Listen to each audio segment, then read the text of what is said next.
চট্টগ্রাম বিশ্ববিদ্যালয়ের shuttle train শুধু যাতায়াতের বাহন নয়, এটি শিক্ষার্থীদের আবেগ, ভালোবাসা আর সংগ্রামের প্রতীক।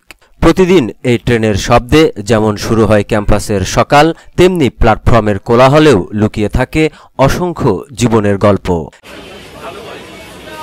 সেই ভিড়ের মাঝেই জন্ম নিয়েছে নোয়াখালীর ছেলে সাজ্জাদুর রহমান রাসেলের অনুপ্রেরণামূলক যাত্রা। তার দোকানের নাম গ্রাম্য স্বাদের ঐতিহ্য। তিনি চট্টগ্রাম বিশ্ববিদ্যালয়ের আরবি বিভাগের 2019-20 সেশনের শিক্ষার্থী। পড়াশোনার পাশাপাশি শুরু করেছিলেন ছোট্ট একটি টেবিল অর্গানিক খাবারের দোকান দিয়ে। উদ্দেশ্য ছিল নিজের খরচ চালানো, কিন্তু ধীরে ধীরে সেই টেবিল ব্যবসা আজ রূপ নিয়েছে দুটি পূর্ণাঙ্গ দোকানে। আমি সাজ্জাদুর রহমান রাসেল, আমার হোমটাউন হচ্ছে নোয়াখালী সদরে। আমি চট্টগ্রাম বিশ্ববিদ্যালয় 19-20 সেশনের একজন শিক্ষার্থী। আমার ছোটবেলা থেকে বিজনেস কেন্দ্রিক একটু চিন্তা ভাবনা ছিল।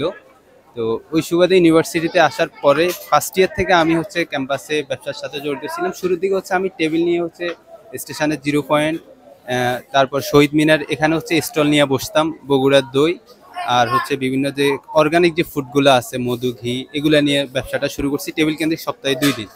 এরপরে আস্তে আস্তে 1 বছর গেল, 2 বছর গেল। এরপরে আমি সরোয়ার্দী ক্যাফেটেরিয়ার পাশে আমার প্রথম দোকান শুরু করছিলাম।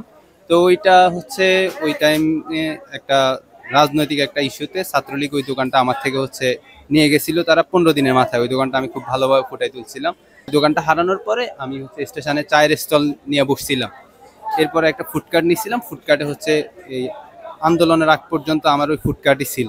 সরকার পতন হওয়ার পরে আমার যে ফুডকার্ট ছিল এটা কারা যেন নিয়ে গেছে, ওইটা হদিস পাইনে আসার পরে।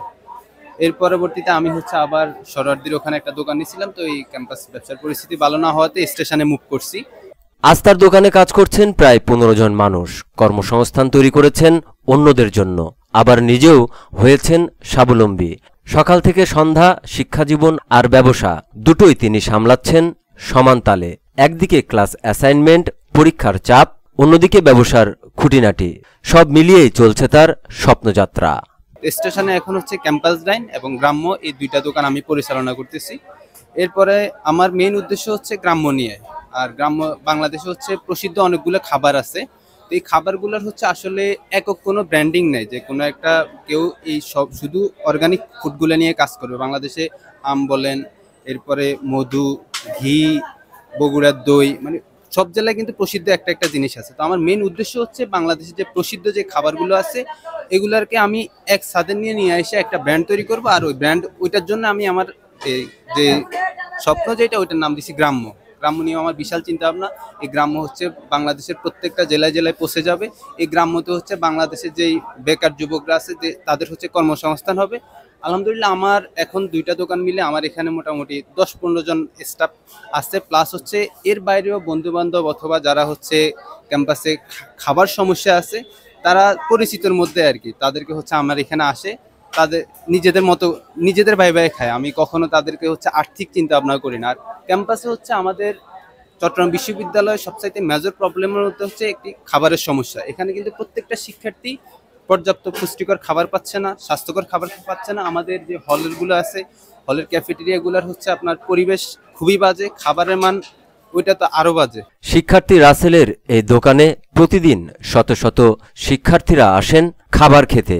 উদ্দেশ্য একটাই, কম খরচে এবং মানসম্মত খাবার পাওয়ার।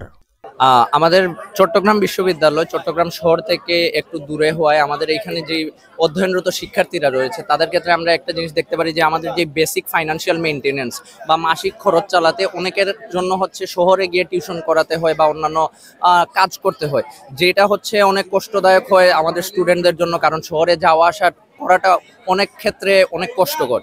বা অন্যান্যদের ক্ষেত্রে দেখা যায় তারা তাদের ফাইন্যান্সিয়াল ম্যানেজমেন্টের জন্য বাসা থেকে টাকা আনতে হয়, অনেকের পরিবার সেই খরচটা বহন করতে পারে না। সেই প্রেক্ষিতে যদি আমি চিন্তা করি ক্যাম্পাসের মধ্যে এরকম একটি উদ্যোগ বা একটি রেস্টুরেন্ট বা কিছু একটা দিয়ে নিজের যেই ফাইন্যান্সিয়াল যে ম্যানেজমেন্টগুলো আছে ওইগুলো যদি নিজেরটা নিজে বেয়ার করা যায়, সেই ক্ষেত্রে নিজের পরিবারের উপর যেই চাপটা রয়েছে তা কমে আসে অনেক ক্ষেত্রে, এবং নিজের যেই চলাফেরার যেই আর্থিক যেই ক্ষমতাটা তা অনেক ক্ষেত্রে বৃদ্ধি পায় এবং নিজের ক্ষেত্রেও একটা আর্থিক সচ্ছলতা চলে আসে এবং এটা আমাদের মোটিভেশন আরো বৃদ্ধি করে।